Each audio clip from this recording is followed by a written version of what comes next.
vatanperver şairimiz Abdülhamid'in Xitoyni la'natlab yozgan she'rini men sizga bir deklamatsiya qilib o'qib beray qarindoshlar. Xitoy, iymoning yo'q, insofing yo'q, nas Xitoysan. G'ururing yo'q, vicdanın yo'q, pes Xitoysan. Ruhin qara, jisming necis to'ng'iz kabi, talatingni alvastidek sat Xitoysan. Ya yaratgan ilahingni tonimaysan, ya bendelik halikingni tan olmaysan. Uyalmasdan ecdadınız maymunti deb, quyosh kabi haqiqatni burumlaysan. İbret bilen tarixinga salsak nazar, o'tmishingda yaxshilikdan yo'qdir asar.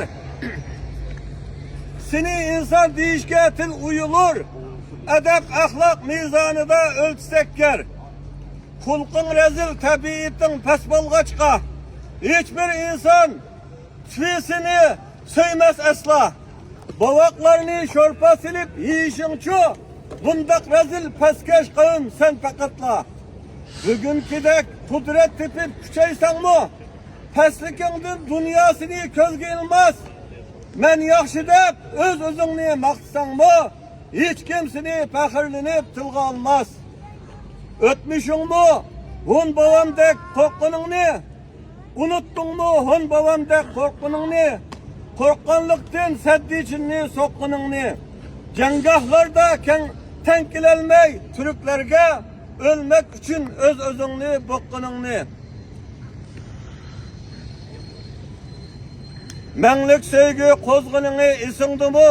Qo'rqar eding Uyg'urlardan tushundimi? Unutmagin shu Uyg'urning avlodi biz, inshaalloh yiqitimiz biz senimi. Necha asr ezgan seni Mo'ng'ullarmi? It eshakka harlanganti manjularmi? Çin bilen et kirmeydi deb uç yazgan Şanghaydaki restoranga hindilar mı? Yıkındıla yapıllarga tutulgantın, köp turuqluq az yapılga kul bolgantın. Senin üçün Rabbim sana bir fırsat, Amerika'nın atomida kutulgantın. Mana endi küçüm var deb köränleysen, ya güç kuvvet nereden geldi hiç bilmeysen. Ger ayrılıp kalsan Şarkı Türkistan'dan, ötmüş gibi çet ellerden mantileysen. Körenlime igisi var bu cihannın, cezası var çektin aşkan her zaman yamanın. Allah birer yıkındıla zavalın ne, senin kebi zalim kanhor iştikavanın. Assalamu alaikum, hürmetli muşu.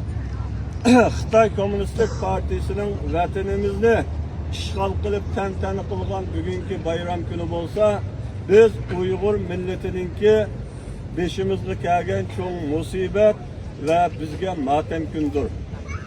Biz musibatimizni hargizla unutmasdan Xitoy jallotlariga, Xitoy Komünistlik Bandit Partisiga shuni jakarlaymizki, biz hech bir zaman yo'qolmaymiz. Biz vatanimizni keçmeyimiz, vatanimizning milliy mustaqilliği ve hürlikini kolumuzga ilip Xitoy banditlerini şermendilerçi saddichinning ichiga qo'g'lib etmigichi biz her bir Uyg'ur qalsaqmi, en ahirki Uyg'ur qalsaqmi, biz bu davoyimizdan, bu hürlik kurashlerimizdan hergizmi vaz kechmaymiz. Shuning uchun biz Uyg'ur xalqi jasur, batur, tarixlarda nam kaldırgan milletlerinin evladımız. İnşallah bir günüsü bu Xitoy Banditlar Partisi'ninki zavallıqını Allah bizning kulumuz arkalık dünyaya ibret üçün körüsüdü inşallah. Faşist China! Faşist China! Terörist China! Terörist China! Terörist China! Terrorist China! Terrorist China! Terrorist China! Stop Uyghur genocide! Stop Uyghur genocide! Stop Uyghur genocide! Stop Uyghur genocide! Stop Uyghur genocide! Stop Uyghur genocide! Close camp! Close camp!